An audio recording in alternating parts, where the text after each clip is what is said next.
Hello, I'm Carolyn Herbert from the Finance News Network, and joining me from Hunter Hall International is Chairman and Chief Investment Officer Peter Hall. Peter, welcome back. Hello, Caroline. Now, you're currently running investor lunches around Australia for your clients. What are the key messages there? I think that it's a time to be a bit cautious. We're seeing some negative macro developments.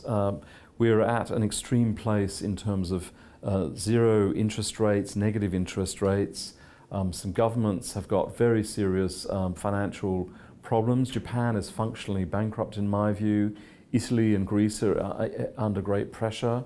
And I just think it's time to be a bit cautious about where you're investing.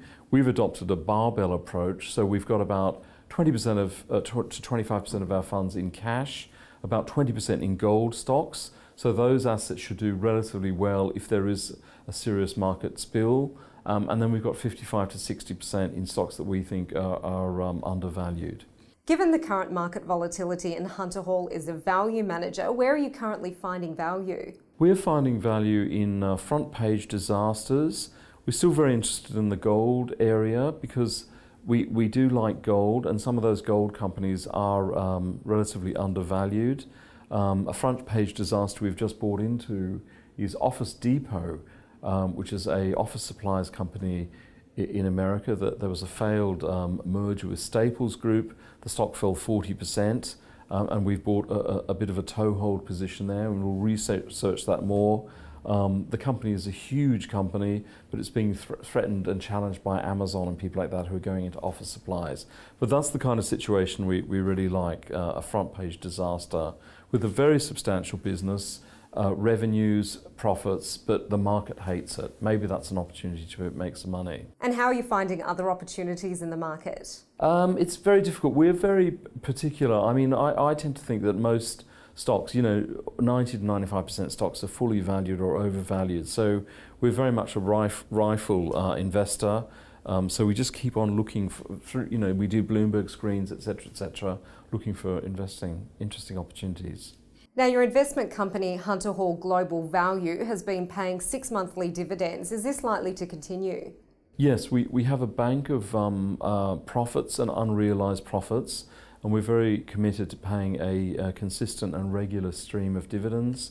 So I think we paid a 3-cent fully franked dividend at the last half-yearly result, and we'd like to try and replicate that and keep that going into the future.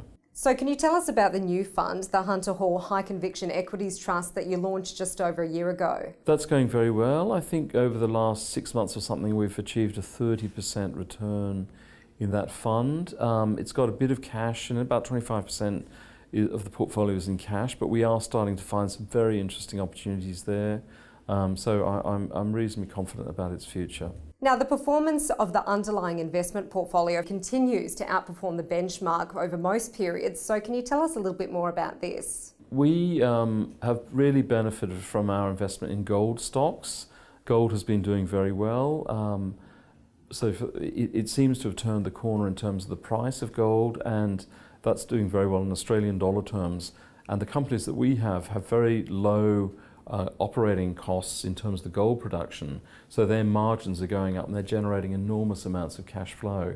So that's done well. We've also got cash. So I think we're up about 10%, and the markets are down a bit. So we've done relatively well because of that positioning. And like many international equity LICs, the Hunter Hall Global Value Fund has been trading at a discount to NTA. What steps are you taking to reduce the discount? The discount is narrowing as people are starting to see the performance come through, so more and more people are interested in the fund.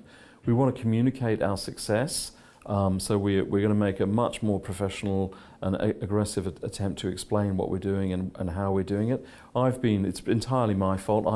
I just like investing money. I don't like actually telling people how good we have been at investing money, but I've got to get out there and tell the story. And I think the dividend policy is going to help us. If we can start paying a really good stream of regular, consistent dividends, people will be more attracted to holding the shares. Peter Hall, thanks for the update. Thank you very much.